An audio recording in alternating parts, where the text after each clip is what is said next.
નમસ્કાર વિદ્યાર્થી મિત્રો, આજે આપણે ધોરણ 8ના અસાઇનમેન્ટ સોલ્યુશનમાં પ્રશ્ન નંબર 4નો અ પહોંચ્યા છીએ કે નીચેના દાખલા ગણો, 4માંથી ગમે તે 3. એમાં પ્રકરણ 9 આપેલું છે. એમાં પહેલો પ્રશ્ન કે સમલંબ આકારના એક ખેતરની સમાંતર બાજુઓના માપ 72 મીટર અને 28 મીટર છે. આ બે સમાંતર બાજુ વચ્ચેનું લંબ અંતર 50 મીટર છે. આ ખેતરને સમથળ કરવાનો ખર્ચ દર ચોરસ મીટર ₹4 લેખે કેટલો થાય? તો સૌપ્રથમ આપણે સૂત્ર મૂકી એનું ક્ષેત્રફળ મેળવી લઈશું, અને જે ક્ષેત્રફળ શેમાં મળશે? મીટરમાં મળશે. તો 1 મીટરના ₹4 થાય. તો ટોટલ જે ક્ષેત્રફળ મળશે એની ત્રિરાશિ મૂકીને આપણે આ દાખલો ગણશું. ચાલો દાખલા નંબર 1. શું શું આપેલું છે એ લખી લઈએ. તો સૌપ્રથમ પહેલાં અહીંયા આકૃતિ દોરી નાખીએ. બાજુમાં બે સમલંબ આકારનું ખેતર આપેલું છે. તો આ રીતના કંઈક એની આકૃતિ થશે. ચાલો હવે આ શું થઈ ગઈ? બંને સમાંતર બાજુ. આ બંને સમાંતર બાજુ થઈ ગઈ, અને બે સમાંતર બાજુ વચ્ચેનું લંબ અંતર આ થઈ ગયું. ચાલો આ થઈ ગયું. હવે માપ આપી દઈએ. અહીંયા 28 મીટર અને એ જ રીતે અહીંયા 72 મીટર. અને બંને સમાંતર બાજુ વચ્ચેનું લંબ અંતર કેટલું આપ્યું છે? 50 મીટર. એટલે આ 50 મીટર. ચાલો હવે અહીંયા સૂત્ર લખીએ કે સમલંબ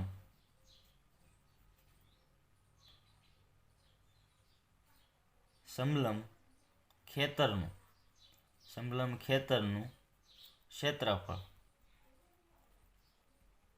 ક્ષેત્રફળ બરાબર શું થશે? 1/2 ગુણ્યા શું થશે? સમાંતર બાજુનો સરવાળો. એટલે અહીંયા લખીએ કે સમાંતર બાજુનો સરવાળો ગુણ્યા શું થશે? સમાંતર બાજુ વચ્ચેનું લંબ અંતર, અથવા h પણ તમે અહીંયા લખી શકો. તો લખવાનું સમાંતર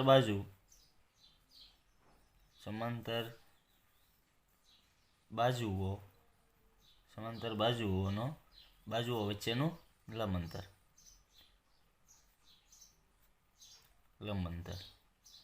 ચાલો હવે અહીંયા લખી નાખીએ સૂત્ર 1/2. હવે સમાંતર બાજુઓનો સરવાળો એટલે આ બે બાજુઓનો સરવાળો. તો કેટલો થશે? 28 + 72 ગુણ્યા હવે સમાંતર બાજુ વચ્ચેનું લંબ અંતર કેટલું આપ્યું છે? 50. ચાલો 1/2 ગુણ્યા હવે 28 + 72 એટલે કેટલા થશે? 100. એટલે ગુણ્યા 100 ગુણ્યા 50. ચાલો હવે છેદ ઉડાડીએ તો અહીંયા 50 દુ 25 થશે, અને 25 ગુણ્યા 100 એટલે કેટલા થશે? 2500 મીટરની 2 ઘાત થશે. ચાલો હવે શું કીધું છે? એક મીટરે કેટલું કીધું છે? 1 મીટરે ₹4. તો 1 મીટર અહીંયા ત્રિરાશિ મૂકશું કે 1 મીટર સમથળ કરવાનો ખર્ચ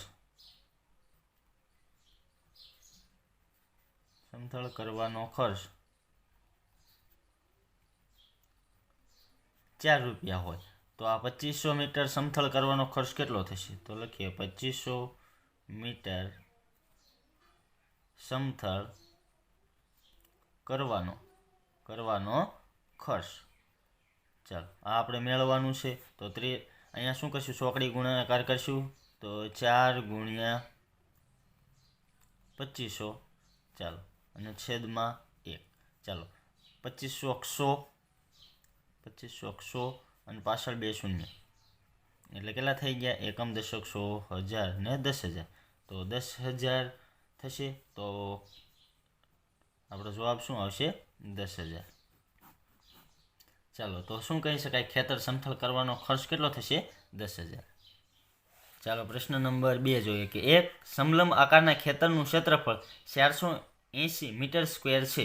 આ ખેતરની સમાંતર બાજુ વચ્ચેનું લંબ અંતર 15 મીટર છે, અને સમાંતર બાજુઓમાંથી એક બાજુનું માપ 20 મીટર અને તો બીજી બાજુની લંબાઈ શોધો. એટલે એક બાજુનું માપ 20 આપી દીધું છે, અને આપણે બીજી બાજુનું આપણે માપ મેળવવાનું છે. અને બંને વચ્ચેનું લંબ અંતર કેટલું આપ્યું છે? 15 મીટર, અને ક્ષેત્રફળ પણ આપણને આપી દીધું છે. ચાલો પ્રશ્ન નંબર 2 જોઈએ. સૌપ્રથમ અહીંયા બાજુમાં આકૃતિ દોરી નાખીએ કે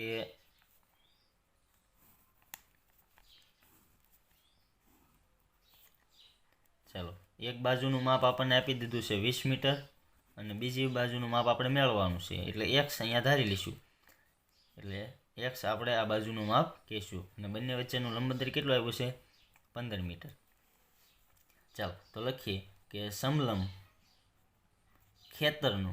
ખેતરનું ક્ષેત્રફળ બરાબર શું લખશું? 1/2 ગુણ્યા સમાંતર બાજુનો સરવાળો. ચાલો ગુણ્યા હવે શું વચ્ચે લખશું? સમાંતર બાજુ વચ્ચેનું લંબાંતર. તો સમાંતર બાજુઓ વચ્ચેનું લંબાંતર. ચાલો હવે અહીંયા 1/2 એમને સમાંતર બાજુઓનો સરવાળો એટલે 20 + x અહીંયા લખશું 20 + x. ચાલો ગુણ્યા હવે અહીંયા ક્ષેત્રફળ કેટલું આપી દીધું? 480. એ જ રીતના અહીંયા પણ 480 લખી નાખીએ. ચાલો ક્ષેત્રફળ આપી દીધું છે. અહીંયા અંતર કેટલું આપી દીધું છે? 15 મીટર. તો અહીંયા લખશું 15 મીટર. ચાલો હવે આ 480 હવે આ 2 અહીંયા સાથે ગુણાઈ જશે એટલે 2 ગુણાય છે અને આ 15 એ ક્યાં આવતા રહેશે? છેદમાં. અને અહીંયા શું વધશે? 20 + x. ચાલો હવે છેદ ઉડાડીએ તો અહીંયા છેદ ઉડે છે. ચાલો 15 તેરી 45 એટલે 15 તેરી 45 3 વધશે એટલે 0. 15 દુ 30 એટલે 32 ગુણ્યા 15 કરશું એટલે 480 આવશે. ચાલો 32 દુ કેટલા થશે? 64. ચાલો આ 20 + x એમને. ચાલો હવે આ 20 આ બાજુ આવશે તો માઇનસ થઈ જશે. તો 64 - 20 = x. એટલે 64માંથી 20 જશે તો કેટલા વધશે? 44. તો x = 44. તો આપણે બીજી બાજુની લંબાઈ કેટલી મળી ગઈ આપણને? તો અહીંયા લખી નાખવાનું કે બીજી બાજુની લંબાઈ 44 મીટર છે. ચાલો દાખલા નંબર 3 જોઈએ કે એક સમલંબ આકારના ખેતરનું ક્ષેત્રફળ 240 મીટર સ્ક્વેર છે. આ ખેતરની સમાંતર બાજુ વચ્ચેનું લંબાંતર 25 મીટર છે અને સમાંતર બાજુઓમાંથી એકની લંબાઈ 15 મીટર છે. તો બીજી સમાંતર બાજુની લંબાઈ શોધો. જેમ આપણે આગલો દાખલો શોધો એ જ રીતના આ દાખલો પણ છે. ચાલો પ્રશ્ન નંબર 3 જોઈએ. સૌપ્રથમ અહીંયા આકૃતિ દોરી નાખીએ. તો એક આ રીતના 2 સમાંતર બાજુ દોરી નાખવાની. ચાલો હવે આ વચ્ચેનું લંબાંતર. ચાલો હવે જે આપણને આપ્યું છે એ લખી નાખીએ. ક્ષેત્રફળ આપી દીધું છે, એની વચ્ચેનું લંબાંતર 25 મીટર આપેલું છે અને એક બાજુની લંબાઈ આપી દીધી છે 15 મીટર. ચાલો હવે બીજી બાજુની આપણે મેળવવાની છે. ચાલો તો સૌપ્રથમ અહીંયા સૂત્ર લખશું કે સમલંબ ખેતરનું ક્ષેત્રફળ બરાબર શું થશે? 1/2 ગુણ્યા સમાંતર બાજુનો સરવાળો. તો અહીંયા લખશું સમાંતર બાજુનો સરવાળો. ચાલો ગુણ્યા એના વચ્ચેનું લંબાંતર અથવા h. સમાંતર બાજુઓ વચ્ચેનું લંબાંતર. ચાલો હવે અહીંયા ક્ષેત્રફળ આપણને કેટલું આપી દીધું છે? 240. એટલે અહીંયા લખશું 240. અહીંયા ક્ષેત્રફળની નીચે 240. ચાલો હવે 1/2 એમને.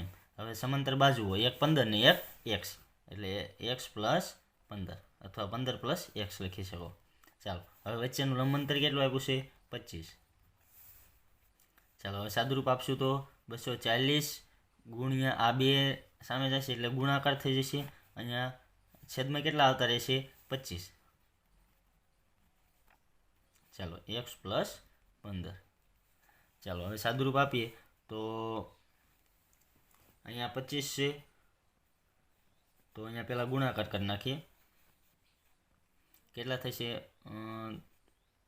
24 4 દુ 8 અને અહીંયા 0 પહેલાં લખી નાખીએ. 0 2 * 8 ને 2 2 4 એટલે 480 થશે. છેદમાં 25 બરાબર x પ્લસ 15. ચાલો અહીંયા ભાગાકાર કરી નાખીએ કે કેટલા પાસે 480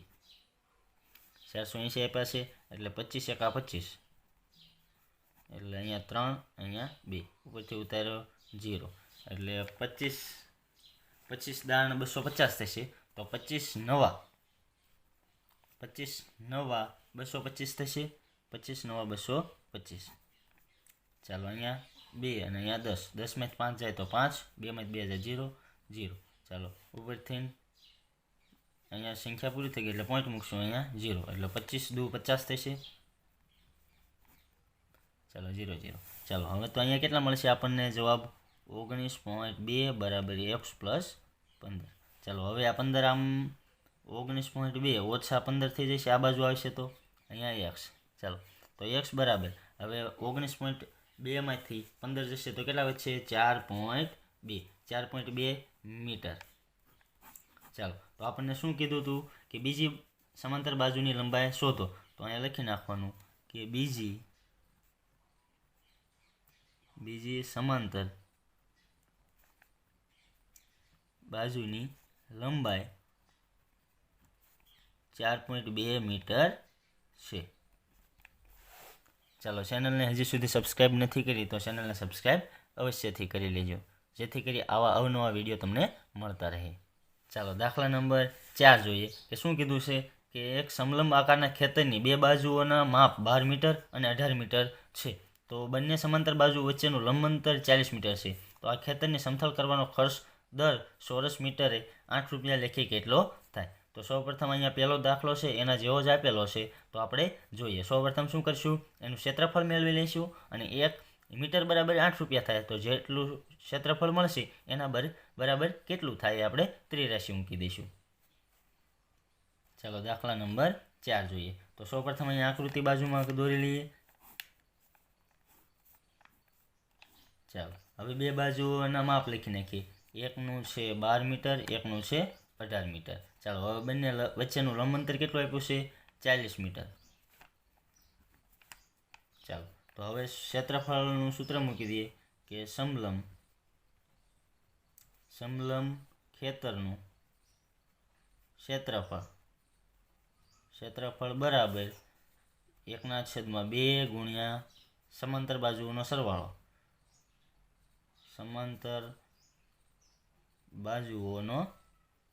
સરવાળો.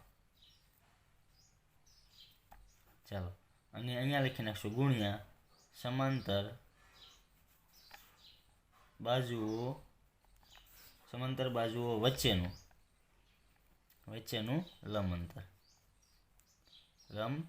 અંતર. ચાલો તો હવે અહીંયા મૂકી દઈએ જવાબ. ચાલો અહીંયા જે કિંમત આપી છે એ લખતા જઈએ કે સમાંતર બાજુનો સરવાળો એટલે 12 અને 18.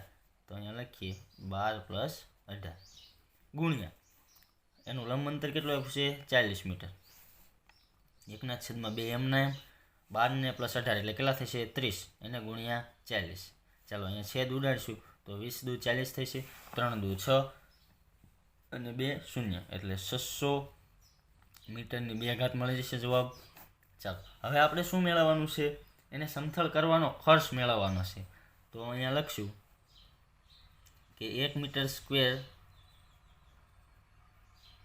સમથળ કરવાનો ખર્ચ બરાબર કેટલો છે 8 રૂપિયા. ચાલો તો હવે 600 મીટર હોય 600 મીટર સ્ક્વેર સમથળ કરવાનો ખર્ચ કેટલો ત્રિરાશિ મૂકી દઈએ. ચાલો હવે શું થશે આની સાથે ગુણાકાર. તો ચાલો અહીંયા કરીએ કે 600 ગુણ્યા 8/1.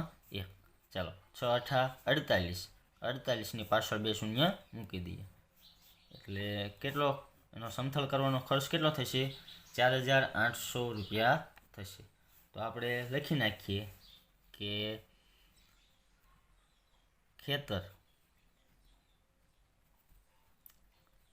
સમથળ કરવાનો ખર્ચ 4800 રૂપિયા થાય. ચાલો પ્રકરણ 10 જોઈએ. એમાં પહેલો પ્રશ્ન, સાદું રૂપ આપો. એમાં પહેલો પ્રશ્ન, એની -7 ઘાત ભાગ્યા એની 15 ઘાત કૌંસ પૂરો ભાગ્યા એની -6 ઘાત આખા કૌંસની 4 ઘાત ભાગ્યા એની 2 ઘાત. ચાલો પ્રશ્ન નંબર 1 શું કીધું છે? એની -7 ઘાત ભાગ્યા એની 15 ઘાત ભાગ્યા શું આપ્યું છે? એની -6 ઘાત આખા કૌંસની 4 ઘાત ભાગ્યા એની 2 ઘાત. તો સૌપ્રથમ આપણે આનું સાદુરૂપ જોઈએ. તો એની -7 ઘાત ભાગાકાર છે એટલે બાદબાકી ડાયરેક્ટ કરી નાખો તો પણ ચાલે, અને એક સ્ટેપ વધારે લખીએ 1ની 15 ઘાત આ રીતના લખી નાખો તો પણ ચાલે. ચાલો એની ભાગ્યા એની -6 ઘાત આખા કૌંસની 4 ઘાત છેદમાં એની 2 ઘાત.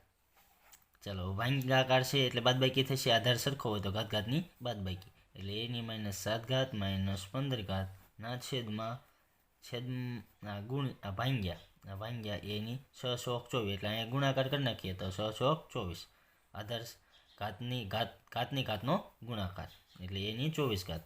આખા એના છેદમાં કેટલી છે? એની 2 ઘાત.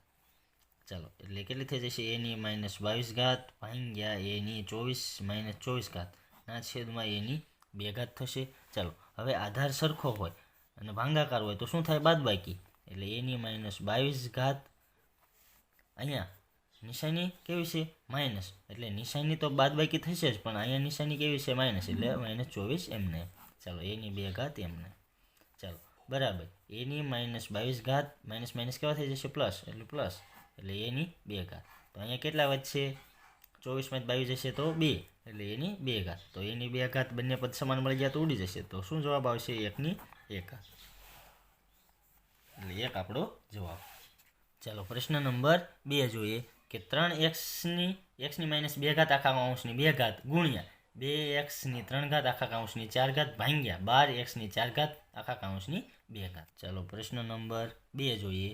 શું કીધું છે? લખીએ પહેલાં. 3x ની -2 ઘાત આખા કૌંસની 2 ઘાત ગુણ્યા 2x ની 3 ઘાત આખા કૌંસની 4 ઘાત ભાગ્યા 12x ની 4 ઘાત આખા કૌંસની 2 ઘાત. ચાલો હવે આપણે સૌપ્રથમ આ 12ના અવયવ પાડી દઈએ. તો 12ના અવયવ પાડવા હોય તો શું થશે? 2 તેરી 4 તેરી 12, એટલે 2 2 2 4, હજી 1 પડશે એટલે 3. આ બધા અવયવ પડશે.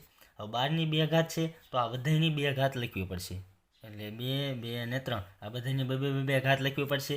એ જ રીતના અહીંયા સૌપ્રથમ સાદુરૂપ આપીએ કે 3 આખા કૌંસની 2 ઘાત છે એટલે 3ની પણ 2 ઘાત થશે, એટલે 3ની 2 ઘાત ગુણ્યા x ની -2 ઘાત ગુણ્યા -2, એટલે 2 2 4, એટલે x ની -4 ઘાત ગુણ્યા હવે આ 2ની 4 ઘાત છે તો 2ની પણ 4 થશે, અને 3ની પણ આ x ની પણ 4 થશે, એટલે 3 ચોક 12 થશે. અહીંયા લખીએ 2ની 4 ઘાત ગુણ્યા x ની ઘાતનો ગુણાકાર, એટલે 3 4 12, એટલે x ની 12 ઘાત ભાગ્યા. હવે જો અહીંયા શું કરશું? અહીં 12ની જગ્યાએ 2 ગુણ્યા 2 ગુણ્યા 3 ગુણ્યા x ની 4 ઘાત આખા એની કેટલી ઘાત થશે? 2. ચાલો હવે અહીંયા 3ની 2 ઘાત ગુણ્યા x ની -4 ઘાત, અને અહીંયા 12, એટલે આધાર સરખો છે તો શું થશે? એટલે આધાર સરખો છે એટલે શું થશે? ઘાતનો સરવાળો, એટલે -4 + 12 ગુણ્યા 2ની 4 ઘાત. હવે આ ભાગ્યા આધાર સરખો છે એટલે અહીંયા શું થશે? ડાયરેક્ટ અહીંયા જો કરીએ તો 2ની પણ 2 ઘાત થશે, તો 2ની 2 ઘાત ગુણ્યા 2ની 2 ઘાત ગુણ્યા 3ની 2 ઘાત ગુણ્યા x ની 4 ઘાત, એટલે ઘાતનો શું થશે? ગુણાકાર, એટલે 8 દુ 4 દુ 8, એટલે x ની 8 ઘાત.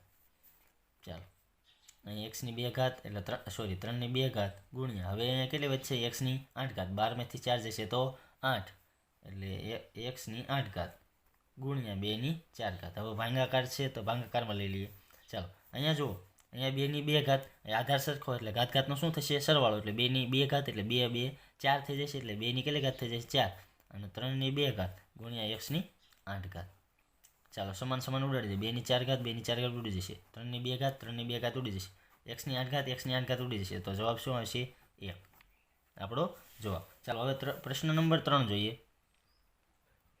પ્રશ્ન નંબર 3 શું કીધો છે કે a ની 3 ઘાત b ની -2 ઘાત આખા કૌંસની -2 ઘાત ગુણ્યા a ની 4 ઘાત b ની 2 ઘાત આખા કૌંસની 2 ઘાત ભાગ્યા a ની 2 ઘાત b ની 8 ઘાત આપેલું છે. તો સૌપ્રથમ આપણે આનું સાદુરૂપ આપી દઈએ. તો અહીંયા આખા કૌંસની ઘાત છે એટલે શું થશે?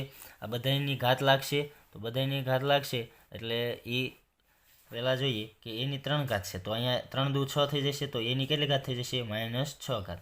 એ જ રીતના બીની માઇનસ માઇનસ પ્લસ, એટલે ઘાત તો પ્લસ થઈ જશે, પણ કેટલી થશે? 2 2 4, એટલે બીની 4 ઘાત ગુણ્યા એની 4 ઘાત, આખા કાઉન્સની 2 ઘાત છે, એટલે 4 દુ 8, એટલે એની 8 ઘાત ગુણ્યા બીની 2 2 4, એટલે બીની 4 ઘાત ભાંગ્યા આ એની 2 ઘાત, બીની 8 ઘાત એમને. ચાલો, હવે આધાર સરખો હોય તો શું થાય? ઘાત ઘાતનો સરવાળો.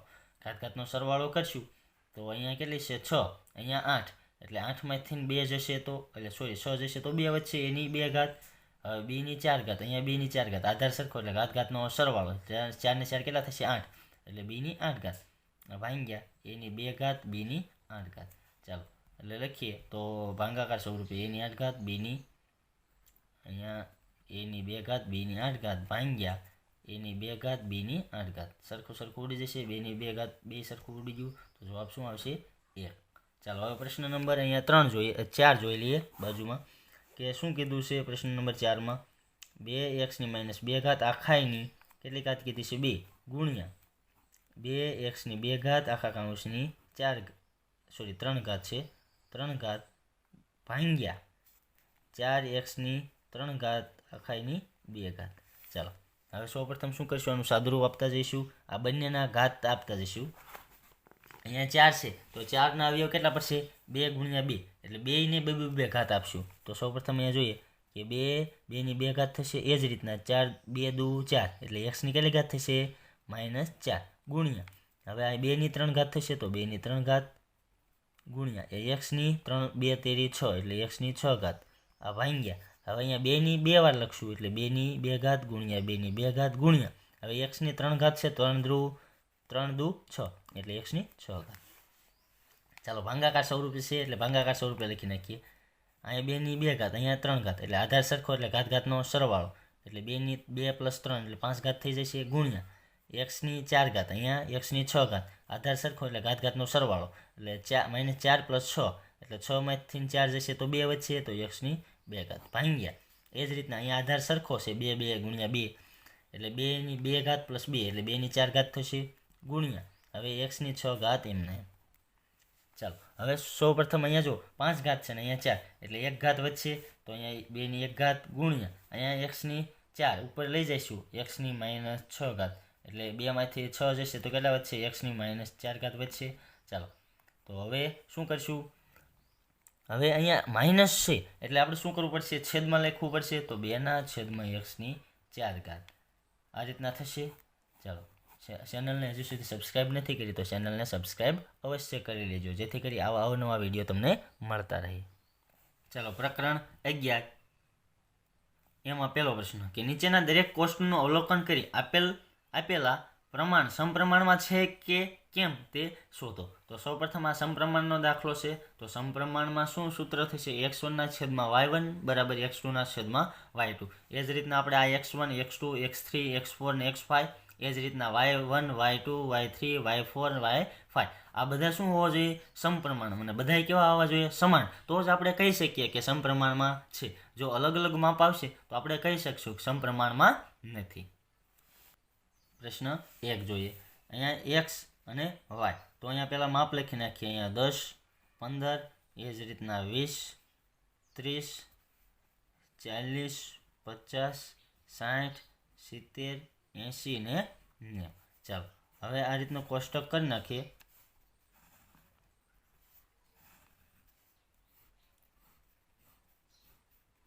ચાલો, તો હવે આ બધા શું હશે? આ નીચેના આ x1 હશે, આ x2 હશે, આ x3 હશે, આ x4 ને આ x5. ચાલો, એ જ રીતના આ y1 આ y2 આ y3 અને y4 ને y5. ચાલો, હવે સમપ્રમાણમાં હોવા માટે શું હોવું જોઈએ? જો આ x1/y1 = x2/y2 = x3/y3 = x4/y4 = x5/y5. આ સમપ્રમાણમાં હોવા માટે આ બધા કેવા હોવા જોઈએ? સમાન હોવા જોઈએ, અને આ બધાનો ગુણોત્તર કેવો મળવો જોઈએ? સમાન. ચાલો, આપણે પહેલું જોઈએ કે x1/y1 બરાબર 10/15 આપ્યા છે, તો અહીંયા છેદ ઉડાડીએ તો 5 દુ 10 થશે. એ જ રીતના 5 તેરી 15, 5 5 ઉડી જશે, શું આવશે? 2/3. તો એ જ રીતના હવે x2 છેદમાં y2 જોઈએ. x2 કેટલો આપ્યો છે 20 છેદમાં 30. અહીંયા શૂન્ય શૂન્ય ઉડાડી દઈએ તો 2 છેદમાં 3 મળશે. એ જ રીતના હવે આપણે અહીંયા બાજુમાં કરીએ કે x3 કીધું છે તો x3 કેટલો આપ્યો છે x3 બરાબર x3 છેદમાં y3. x3 કેટલો આપ્યો છે 40 છેદમાં 50 એટલે 0 4 છેદમાં 5. તો હવે છેદ ઉડશે નહીં તો 4 છેદમાં 5 મળી ગયો. એ જ રીતના x4 જોઈએ. x4 છેદમાં y4. ચાલો x4 કેટલો આપણને આપેલો છે x4 60 અને છેદમાં y4 એટલે 70 એટલે શૂન્ય શૂન્ય ઉડી જશે તો આમાંથી છેદ ઉડશે નહીં તો 6 છેદમાં 7. એ જ રીતના x5 જોઈએ. x5 છેદમાં y5. ચાલો 80 છેદમાં 90 એટલે શૂન્ય શૂન્ય ઉડી જશે.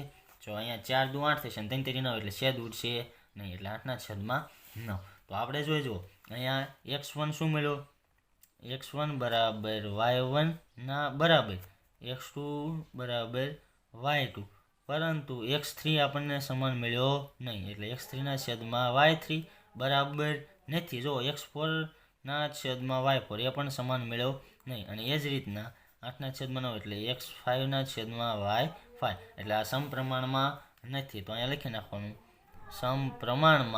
પ્રમાણમાં નથી. ચાલો પ્રશ્ન નંબર 2 જોઈએ કે x છેદમાં y 8 આપેલા છે 18 22 48 ને 75. એ જ રીતના 16 54 33 60 ને 105. તો સૌપ્રથમ અહીંયા દાખલા નંબર 2 જોઈએ કે 2માં શું કીધું છે તો સૌપ્રથમ કોષ્ટક લખી નાખીએ x અને y. તો x અને y ની કિંમત લખી નાખીએ 8 16 18 ને 54 22 33 48 60 અને 75 ને 105. ચાલો હવે એ જ રીતના આપણે શું કહી દઈએ આને બધાની કિંમત નામ આપી દઈએ કે x1 x2 y2. ચાલો એટલે આ x1 x2 x3 x4 અને x5. એ જ રીતના y1 y2 y3 y4 ને y5. ચાલો એ જ રીતના હવે સમપ્રમાણમાં હોવા માટે શું હોવું જોઈએ બધાય સમાન. તો સૌપ્રથમ આપણે મેળવી લઈએ કે x1 છેદમાં y1 x1 છેદમાં y1 x1 છેદમાં y1 શું થશે x1 8 અને છેદમાં 16 એટલે 8 દુ 16 થશે તો 1 છેદમાં 2 મળી જશે. એ જ રીતના હવે x2 છેદમાં y2 બરાબર શું થશે બરાબર ચાલો 18 છેદમાં 54 એટલે 18 તેરી 54 થશે 18 તેરી 54 એટલે 1 છેદમાં 3. જો અત્યારે જ આપણને ખબર પડી જશે કે આ સમપ્રમાણમાં છે નહીં પણ ચાલો આપણે આગળ જોતા જઈએ. ચાલો x3 છેદમાં y3 બરાબર x3 કેટલો આપ્યો છે 22 છેદમાં 33 એટલે 11 દુ 22 થશે ને 11 તેરી 33 એટલે 2 છેદમાં 3. ચાલો એ જ રીતના હવે x4 છેદમાં y4 જોઈએ. x4 શું આપ્યો છે 48 અને y4 60. હવે અહીંયા 16 ઘડિયો 16 85 એટલે અહીંયા છેદ ઉડાડવા તો 24 દુ 48 24 દુ 48. એ જ રીતના 30 દુ 60.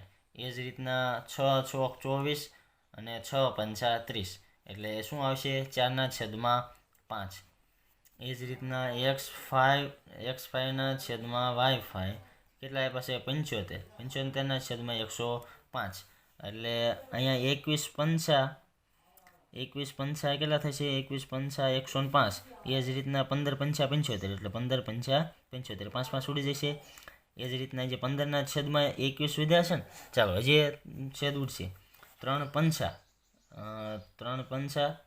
અને 7 તેરી એટલે 3 ઉડી જશે તો શું આવશે 5 છેદમાં 7. હવે છેદ ઉડશે નહીં. ચાલો હવે જોતા જઈએ કે આ x1 બરાબર y1 બરાબર ચાલો એકઈ સમાન મળ્યા નથી એટલે x2 છેદમાં y2 does not equal to અને એ રીતના પણ બોલી શકે અથવા બરાબર નથી એમ પણ બોલી શકો. એટલે x3 છેદમાં y3 does not equal to x4 છેદમાં y4 does not equal to 5 છેદમાં 7.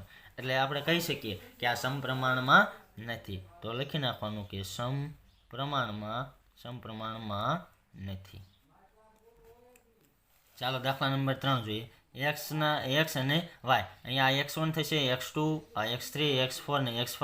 એ જ રીતના y1, y2, y3, y4 ને y5. ચાલો હવે જોઈએ. ચાલો દાખલા નંબર 3 જોઈએ. આ એક્સની કિંમતો છે એટલે x1, એ જ રીતના x2, x3, x4 અને x5. ચાલો એ જ રીતના આ y1 થશે, આ y2, આ y3 અને આ y4 અને આ y5. ચાલો હવે આનો ગુણોત્તર જોઈએ. જો સમાન મળશે તો આપણે કહી શકીએ કે સમપ્રમાણમાં છે, અથવા કહીશું સમપ્રમાણમાં નથી. એટલે x1 છેદમાં y1 બરાબર 20/50. એટલે 0 0 ઉડી જશે તો કેટલા વધશે? 2/5. એ જ રીતના x2 છેદમાં y2. ચાલો x2 કેટલા આપ્યા છે? 24. 24/60. ચાલો હવે છેદ ઉડાડીએ તો 12 દુ 24 થશે ને 12 પંચા 60. એટલે 12 દુ 24 અને 12 પંચા 60. એટલે 12 ઉડી જશે તો કેટલા વધશે? 2/5. ચાલો એ જ રીતના x3 છેદમાં y3. ચાલો x3 કેટલા આપ્યા છે? 28. 28/70. અહીંયા 7 4 28 થશે, અહીંયા 7 10 એટલે 7 10 70 થશે. એટલે 7 7 ઉડી જશે. એ જ રીતના એ 4/10. હજી છેદ ઉડશે 2 2 4, 2 પંચા 10, 2 2 ઉડી જશે તો 2/5. ચાલો હજી x4 છેદમાં y4. x4 કેટલા આપેલા છે જોઈએ. x4 આપેલા છે 32. એટલે 32/80. એટલે 32 એટલે 8 4 32 થશે, 8 4 32. અને અહીંયા 8 4 32 એટલે 8 10 80. એટલે 8 8 ઉડી જશે. એ જ રીતના અહીંયા જે 2 2 4 અને 2 પંચા 10. એટલે શું જવાબ આવશે? 2/5. ચાલો એ જ રીતના x5 જોઈએ અને y5 જોઈએ. x5 કેટલા આપ્યા છે? 38/95. ચાલો હવે જો અહીંયા 19 દુ 38 થશે, 19 દુ 38, 19 પંચા 95, 19 પંચા 95, 19 19 ઉડી જશે એટલે 2/5.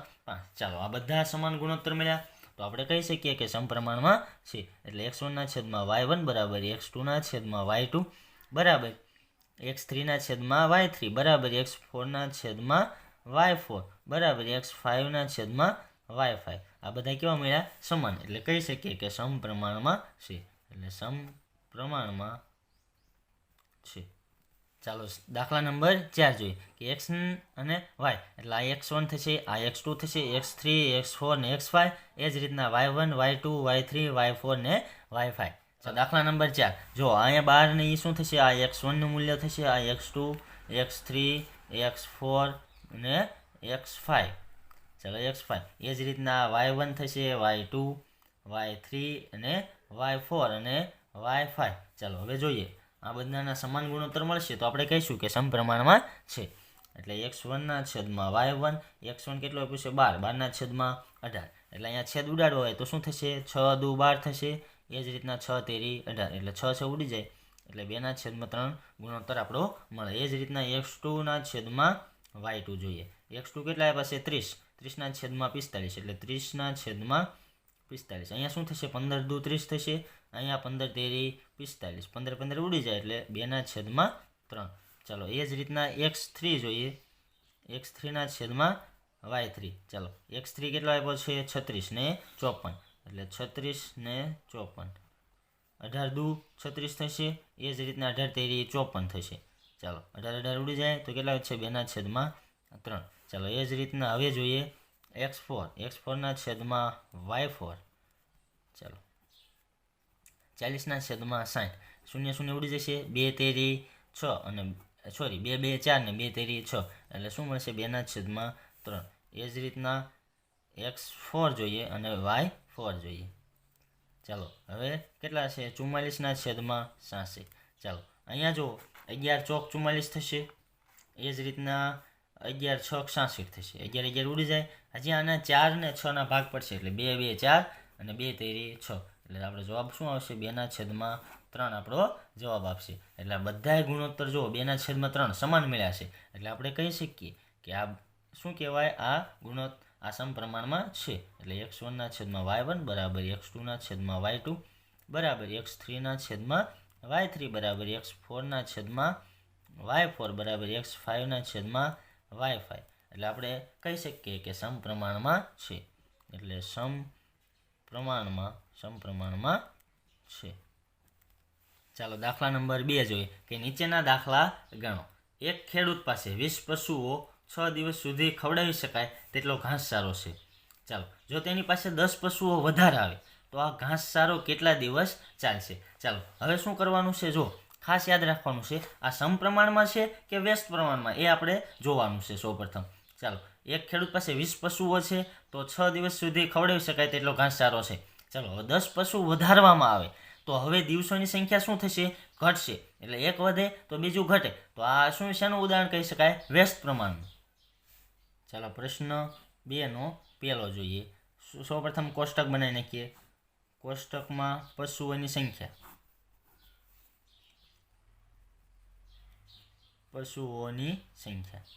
ચાલો હવે બીજો ઘાસચારો શું કીધો છે, દિવસોમાં. તો ઘાસચારો દિવસોમાં. ચાલો હવે બંનેના સંખ્યા લખી નાખીએ. ચાલો 20 પશુઓ છે, ચાલો તો 6 દિવસ ચાલે છે. એ જ રીતના 10 પશુ વધારવામાં આવે એટલે 10 વધારવામાં આવે કેટલા થઈ જાય, 30. તો આ દિવસોની સંખ્યા આપણને ખબર નથી. તો આ શું થઈ ગયું, વ્યસ્ત પ્રમાણ. તો વ્યસ્ત પ્રમાણમાં છે. ચાલો, વ્યસ્ત પ્રમાણમાં હોય તો શું લખવાનું, x1 y1 બરાબર x2 y2. ચાલો હવે x1 કેટલું છે, આ x1 ને આ x2, આ y1 ને y2. તો અહીંયા લખી નાખીએ, આ x1 આ x2, આ y1 અને આ y2. y2 તો આપણે મેળવવાનું છે. તો x1 કેટલું થઈ જશે, 20. એ જ રીતના y1 6 બરાબર x2 30 ને y2 તો આપણે મેળવવાનું છે. તો y2 ને સૂત્રનો કરતા કરીએ તો y2 બરાબર 20 ગુણ્યા 6 એમને, અને 30 ક્યાં આવતા રહેશે, છેદમાં. 0 0 ઉડી જશે, 3 2 6, 2 2 4. તો કેટલા દિવસ ઘાસચારો ચાલશે, તો લખીએ કે 10 પશુઓ વધારે આવે, 10 પશુઓ વધારે આવે તો ઘાસચારો 4 દિવસ ચાલે. ચાલો પ્રશ્ન નંબર 2 જોઈએ કે 20 કડિયાને એક દિવાલ ચણતા 6 દિવસ લાગે છે તો 30 કડિયાને આ દિવાલ ચણતા કેટલા દિવસ લાગે. તો સૌપ્રથમ યાદ રાખજો, 20 કડિયા હોય અને એક દિવાલ ચણતા એને 6 દિવસ લાગતો હોય. તો એ જ રીતના 30 કડિયા એટલે 10 વધી ગયા. એટલે જ્યારે કડિયાની સંખ્યા વધશે તો દિવાલ બનાવવા માટે લાગતો સમય કેવો થશે, ઘટશે. તો એક વધતું હોય ને બીજું ઘટતું હોય તો શું કહી શકાય, સમપ્રમાણમાં છે કે વ્યસ્ત પ્રમાણ. તો આપણે કહી શકીએ કે વ્યસ્ત પ્રમાણમાં છે. ચાલો પ્રશ્ન નંબર 2 જોઈએ. તો સૌપ્રથમ કોષ્ટક પહેલાં બનાવી નાખીએ. કોષ્ટક બનાવીને પણ તમે કરી શકો અને એમ નામ તમને ઠીક લાગે તો પણ કરી શકો. ચાલો સૌપ્રથમ શું લખવાનું છે, કડિયાની સંખ્યા, અથવા કારીગરની સંખ્યા લખો તો પણ ચાલે, અથવા અહીંયા લખો કડિયાની જ લખીએ, કડિયાની સંખ્યા. ચાલો હવે શું કીધું છે બીજું, દિવાલ ચણતા લાગતો સમય. તો અહીંયા ડાયરેક્ટ સમય લખીએ કે સમય શેમાં છે, દિવસોમાં. ચાલો પહેલું શું આપેલું છે, 20 કડિયા હોય તો 6 દિવસ લાગે. એ જ રીતના 30 કડિયા હોય તો કેટલા દિવસ. એટલે આને x કહી દેવાનું ને આ y. એટલે આ શું થઈ જશે, x1 આ x2. એ જ રીતના y1 અને y2. ચાલો આમ આ વ્યસ્ત પ્રમાણમાં છે એટલે તો ખબર પડી ગઈ. તો લખી નાખવાનું વ્યસ્ત પ્રમાણમાં છે. ચાલો હવે જોઈએ કે x1 છેદમાં x1 ઇન્ટુ y1 બરાબર x2 ઇન્ટુ y2. ચાલો x1 ની કિંમત મૂકી દઈએ. x1 ની કેટલી, 20 ગુણ્યા y1 ની 6. એ જ રીતના x2 ની 30 અને y2 ની આપણે મેળવવાની છે. y2 ની મેળવવાની છે એટલે y2 ને આપણે સૂત્રનો કરતા કરીએ. એટલે 20 ગુણ્યા 6 એમના એમ છેદમાં 30 અને 0 0 ઉડી જશે, 3 2 6, 2 2 4. એટલે y2 બરાબર કેટલા મળે છે, y2 બરાબર 4. તો આપણે કહી શકીએ કે 30 કડિયાને અહીંયા લખી નાખવાનું કે 30 કડિયાને દિવાલ ચણતા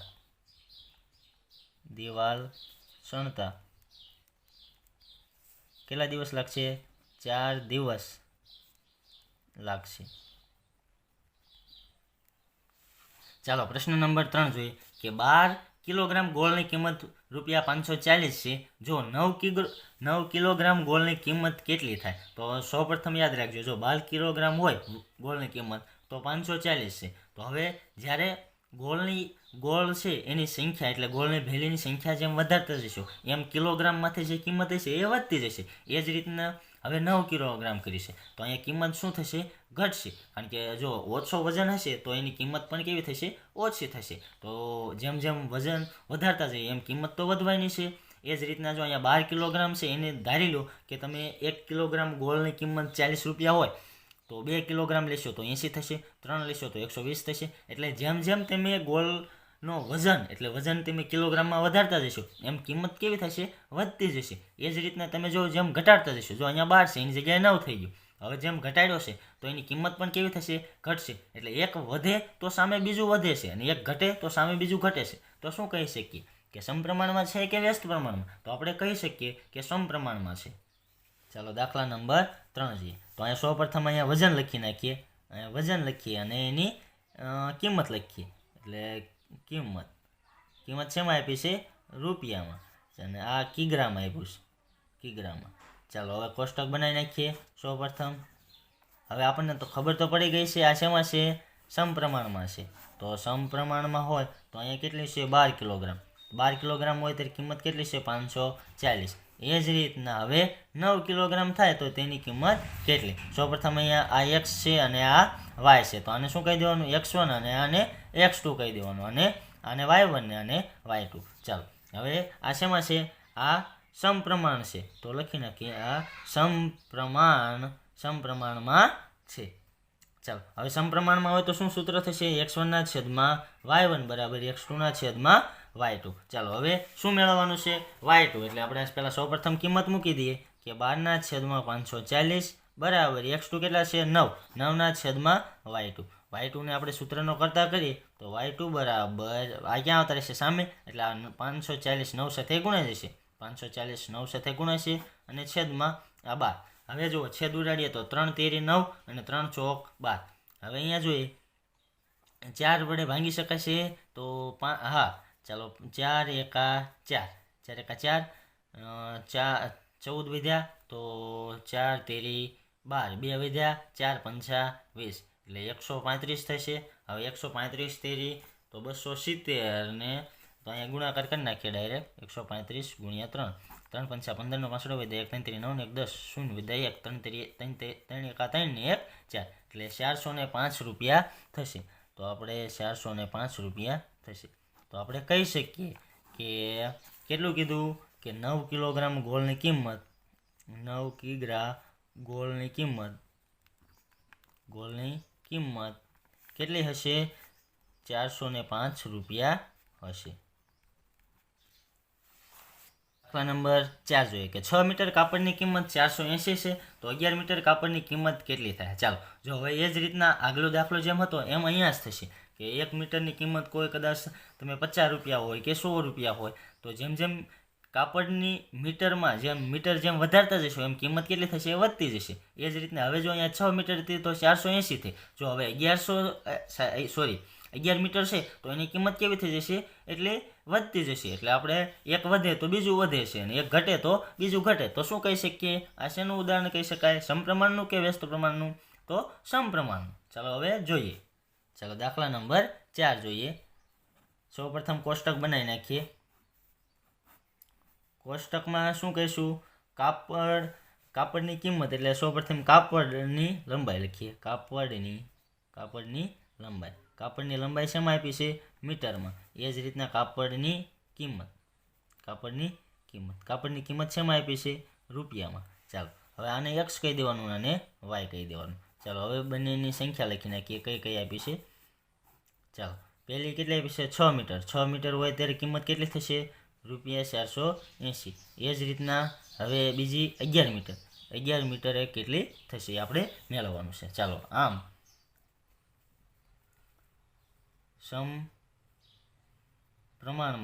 સમપ્રમાણમાં છે.